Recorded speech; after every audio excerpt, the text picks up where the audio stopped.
ব্যর্থতা যেন পিছু ছাড়ছে না সাকিব আল হাসানের। বাংলাদেশের এই অলরাউন্ডার এবার বিদেশের মাটিতেও ব্যর্থ হলেন। আমেরিকাতেও হতাশ হলেন সাকিব। আন্তর্জাতিক টি-20কে বিদায় দেওয়া সাকিব এখন যুক্তরাষ্ট্রে আছেন। সেখানকার 60 স্ট্রাইকার্সের 10 ওভারের ম্যাচ খেলছেন তিনি। তার কাঁধেই তুলে দেওয়া হয়েছে লস অ্যাঞ্জেলস ওয়েভেলসের অধিনায়কত্ব। প্রথম ম্যাচে দলকে হতাশ করেছেন সাকিব। বল হাতে মার হজম করতে হয়েছে ভারতের সাবেক ক্রিকেটার সুরেশ রায়নার। ব্যাট হাতেও ব্যর্থ সাকিব। এমন দিনে হেরেছেও তার দল। ম্যাচে টস জিতে নিউ ইয়র্ক লায়ন্সকে ব্যাটিংয়ে পাঠান লস অ্যাঞ্জেলস অধিনায়ক সাকিব। ব্যাট করতে নেমে নির্ধারিত 10 ওভারে 2 উইকেটে স্কোর বোর্ডে 126 রানের শক্ত পুঁজি দাঁড় করায় প্রতিপক্ষ লায়ন্স।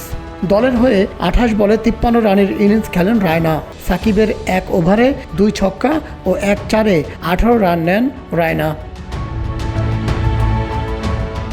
বল হাতে ব্যর্থ সাকিব পারেননি ব্যাট হাতেও। 16 বলে 13 রান করেছেন তিনি, যার খেসারত দিতে হয়েছে তার দলকে। 19 রানে হারতে হয়েছে লস অ্যাঞ্জেলসকে। সাকিবের দলের ইনিংস থামে 7 উইকেটে 107 রানে।